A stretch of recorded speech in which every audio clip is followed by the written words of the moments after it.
নমস্কার, আমি বন্দনা। আমার কিচেনে আপনাদের সবাইকে স্বাগত জানাই। আবারও এসে হাজির হয়েছি ট্র্যাডিশনাল একটি রেসিপি নিয়ে। আজকের রেসিপি নারকেল দিয়ে মানকচু বাটা। দেখে নেওয়া যাক আজকের এই রেসিপিটি। আজ তৈরি করব বাঙালির অত্যন্ত প্রিয় একটি রেসিপি, মানকচু বাটা। মোটা করে এই খোসা ছাড়িয়ে নেব। মিক্সচারে দিয়ে ব্লেন্ড করে নেব।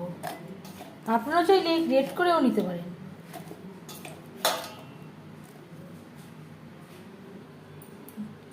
এখানে যেহেতু জল অ্যাড করা যাবে না, এভাবে একটু নোড়ার সাহায্যে থেতো করে নেব।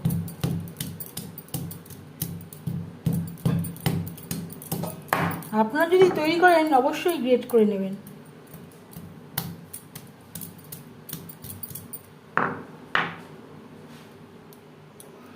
থেতো করে নিয়েছি, এভাবে ব্লেন্ড করে নেব। আর দিয়ে দিলাম টমেটো। এখানে আমি 3টে টমেটো অ্যাড করলাম, যেহেতু আমি পাতিলেবুর রসের ব্যবহার করছি না।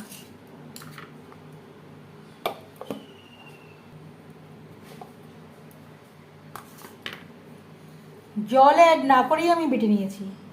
আর লাগছে আর কিছুটা পরিমাণে কচু আমার রয়ে গেছে, একবারে ধরেনি। কাঁচা পাকা লঙ্কা, নারকেল। অবশ্যই একটু নারকেল ব্যবহার করলে স্বাদটা খুবই ভালো হবে।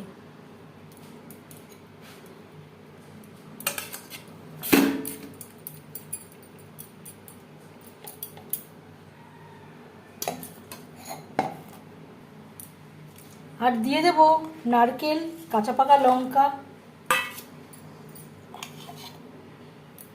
কচু, টমেটো। আর লাগছে সর্ষে। এখানে নিয়েছি 1/2 চামচ হলুদ সর্ষে, 1 চামচ কালো সর্ষে।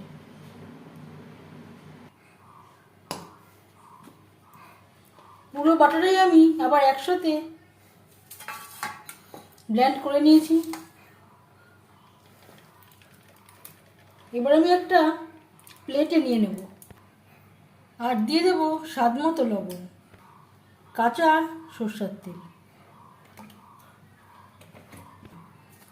একটা কাঁচা লঙ্কা।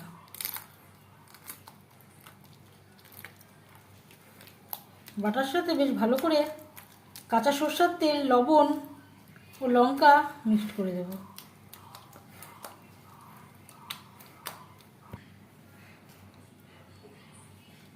এই মানকচুর বাটার রেসিপিটি কেমন লাগলো অবশ্যই জানাবেন কমেন্টের মাধ্যমে। যদি এই রেসিপিটি ভালো লেগে থাকে লাইক করবেন, শেয়ার করবেন, সাবস্ক্রাইব করবেন আমার চ্যানেলটিকে, বেল আইকনটা প্রেস করে দেবেন। যখন আমি নতুন ভিডিও আপলোড করব তার নোটিফিকেশান সবার আগে আপনার কাছে পৌঁছে যাবে। আপনারা সবাই অনেক অনেক ভালো থাকবেন। এই ভিডিওটি দেখার জন্য ধন্যবাদ।